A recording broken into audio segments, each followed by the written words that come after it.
Harris overperforming in 2020. Holy smokes. There you go. Let's have a look at Jake Tapper realizing that not a single thing was improved by replacing Joe Biden with Kamala Harris. So you asked, are there any places that the vice president is overperforming Joe Biden in 2020? So we could show you that as well. We just bring that out here. Harris overperforming in 2020. Holy smokes. There you go. So let this go away and see if there's anything on the east side there. Wait, did we plug the map in? Oh no, I'm sorry, it's like the Kamala phone call to the voter. It wasn't actually plugged in. This is a moment of potential transition. I'm not cautiously optimistic, I suppose, feeling it now. I didn't know how I felt until I started streaming. I feel a little ebullient and upbeat. I feel a little effervescent. I feel a little effusive. Because of this, without knowing yet what's going to happen, what I'm pleased about is that the institutional media cannot control reality anymore. Because I may not know much, but I know you can't trust them because I know the lies that they tell about me. So I know they're lying about other people. I knew that even before I was a controversial figure. When I was a run-of-the-mill celebrity, I knew that, hold on a minute, they're exaggerating that. That's not what I actually said. That's not what I actually did. But they were happy to celebrate me then because I was in alignment with their message. But by God, you can tell from the celebrities they love and the celebrities they hate what the message they want you to believe it is. It's so obvious now. The scales have fallen. You can see it is indeed hidden in plain sight. What the legacy media want you to believe is information that disempowers you, makes you dislike other people, makes you vote against your own interests, and makes you think that if you are voting for other people or listening to other voices that are antithetical to centralist interests, that those voices are somehow racist or sexist or even worse than that. But it seems that the jig is up because the vibes were not looking good last night. Effectively where things are at the end of the evening, but I got to tell you, Savannah, on a day when so many those close to Kamala Harris really felt like they had the momentum. They felt like the vibes were on their side. It quickly appeared clear that, you know, despite her effort to say that we're not going back, that they may be returning to the figures that haunted Democrats back in 2016, where they just didn't have enough to defeat Donald Trump. That go around, so many blank stares, glum faces, people not so much holding back tears, but certainly unable to crack a smile here. They had been handing out American flags early on. As some of the early numbers were out, they were cheering and waving those flags. But as the night progressed and they watched the returns come in, no more waving flags. In fact, they asked for the television to be muted here with the returns, with the exception of Hawaii, Colorado, other places that Harris won. Again, imagine how the Kamala and Democrat campaign are feeling right now. Imagine it. After all of this campaigning, all this truculence and deception and propaganda, after telling people that they're racist, after this sort of blanket coverage of their candidate, unquestioning and supportive, it's extraordinary now that there's going to have to be a pivot, that they're going to have to look at this. Wait a minute. Bernie Sanders, 2016.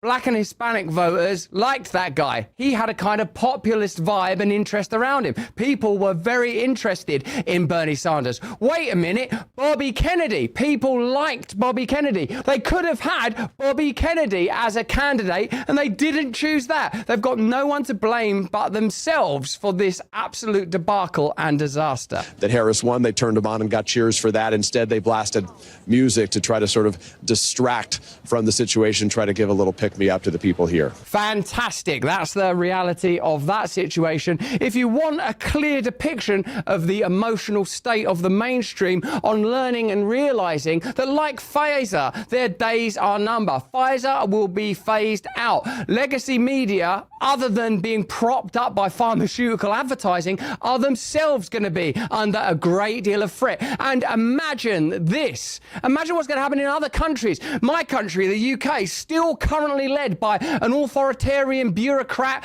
who's got skeletons jammed in the closet. How's he going to feel about the possibility of a British Trump? You can already see British politicians pandering to Trump now because they know the gig's up. Let me know in the comments and chat how you believe this will spread across Canada, across the Anglophonic world, across Europe. Let me know. We still have an electorate 70 million plus that will be voting for a man who said he was going to assassinate for treason the chairman of the Joint Chiefs because he didn't support him on January the 6th, who said just in recent days he was going to execute Liz Cheney with a firing squad, 9 guns pointed and shooting at her face. A man who has said that he was going to shut down CBS because he didn't like how they edited an interview. A man who said he was going to be a dictator from day one. A man who said he was going to terminate the Constitution. A man who said he was going to use the army and he was going to use the National Guard on his political opponents.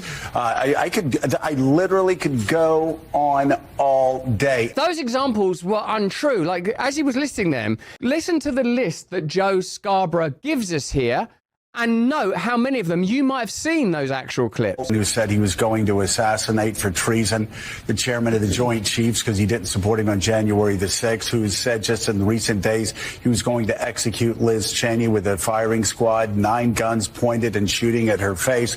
A man who has said that he was going to shut down CBS because he didn't like how they edited an interview. A man who said he was going to be a dictator from day one. A man who said he was going to terminate the Constitution. A man who said he was going to use the army and he was going to use the National Guard on his political opponents. Every single one of the examples listed there, you might have seen in real life. Tariffs against Chinese manufacture of cars in Mexico, drilling on day one. All of those sort of jokes are being repackaged as attacks.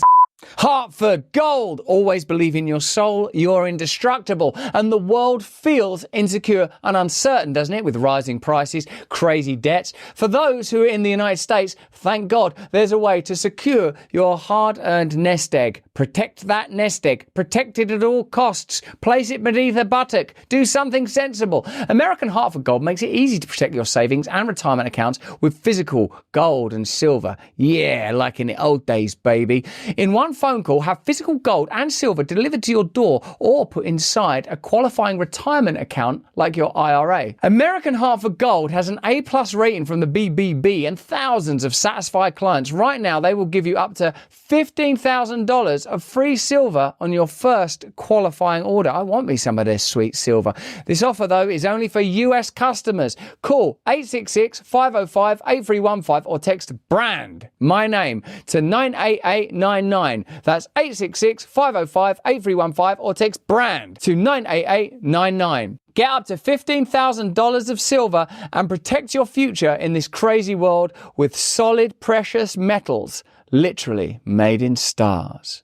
Hey, thanks for watching. If you want to see more uncensored content where free speech can flourish, join our live stream. Click the link right here to watch the next video if you want to, or become a member of a growing movement. Download the Rumble app and you'll be informed every time we make a new piece of content. Stay free.